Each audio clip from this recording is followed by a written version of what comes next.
Imagina a tu tío el más roñoso que nunca quiere salir de su casa, es muy pesado y tiene una carga súper negativa y tú eres súper positivo y quieres irte de tu casa, migrar súper lejos, súper cool. Entonces, imaginen que él pesa 5000 bases de pares y tú pesas como 500 bases de pares. Es más posible que tú migres hacia un lado positivo. No, más o menos es la electroforesis. La electroforesis, en términos generales, describe la migración y separación de partículas cargadas o iones bajo la influencia de un campo eléctrico. Un sistema electroforético consiste en dos electrodos con cargas opuestas, un ánodo y un cátodo, conectados a un medio conductor llamado electrolito o buffer. Dependiendo del tamaño y la carga de las moléculas, van a viajar a través del gel en diferentes direcciones o a diferentes velocidades, permitiendo la separación entre ellas.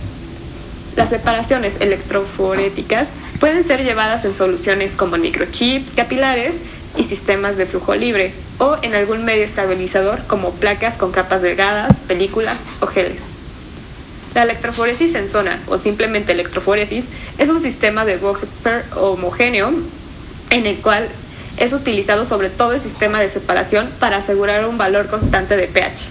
Las distancias de migración definidas sobre un tiempo delimitado son la medida de las movilidades electroforéticas de varias sustancias. En la electroforesis, uno de los más utilizados es el gel de poliacrilamida. Este gel proviene disolviendo agarasa en agua hirviendo, el cual forma un gel al enfriarse. Durante este proceso se forman estructuras de doble hélice, las cuales se unen lateralmente, formando filamentos relativamente gruesos. El grosor del gel, el cual usualmente es de 1.2 milímetros, es determinado por el volumen de la solución y superficie que va a cubrir. Los geles de poliacrilamida fueron utilizados por primera vez para la electroforesis por Raymond y Weintraub en 1959. Estar pensando, ¿para qué se puede utilizar esto? Bueno, principalmente se utiliza para la separación de moléculas desde proteínas, glicanos, péptidos y ácidos nucleicos hasta células enteras. O sea, básicamente cualquier partícula o molécula que contenga una carga. Los métodos de electroforesis son utilizados principalmente para la caracterización cualitativa de una sustancia o una mezcla de sustancias y suele utilizarse para propósitos de control, pureza, determinaciones cualitativas y en algunos casos preparaciones. Los campos donde más se utiliza son aquellos que cuentan con análisis de genoma y de proteoma. El efecto de separación en las moléculas iónicas es un resultado de las diferencias de sus velocidades, el cual es un producto de la movilidad de la partícula y la intensidad del campo.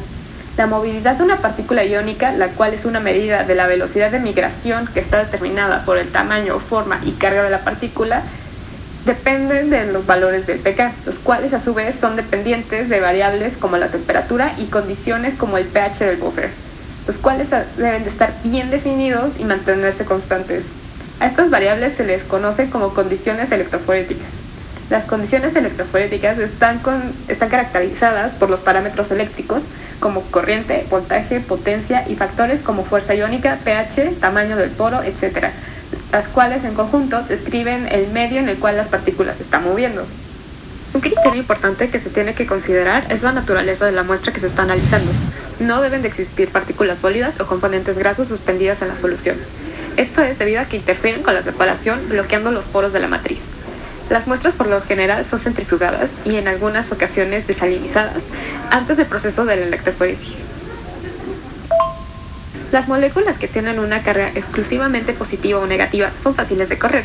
Sin embargo, las moléculas afotéricas, es decir, sustancias que pueden actuar como ambos, un ácido o una base, es decir, recibir o donar un electrón, como los aminoácidos, péptidos, proteínas y enzimas, que pueden tener una carga neta positiva o negativa, dependiendo del pH del buffer, tienen que tratar de mantenerse estables y determinadas para evitar cualquier variación.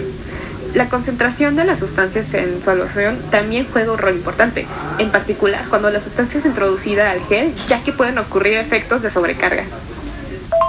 Por otra parte, la fuerza iónica del buffer tiene que ser lo más baja posible para que la contribución de los iones de la muestra de la corriente total y la velocidad sea lo más alta posible. Uno de los mayores problemas que enfrenta la electroforesis es la remoción del calor generado por el pasaje de la corriente eléctrica. Como se mencionó anteriormente, cualquier cambio de temperatura puede causar variaciones en la velocidad de migración a través del medio, resultando en una distorsión de las bandas de las moléculas que están siendo separadas. Claramente sería ideal si los análisis electroforéticos se tuviera que realizar a temperatura constante. La cámara puede ser vertical o horizontal dependiendo de la biomolécula que se utilice.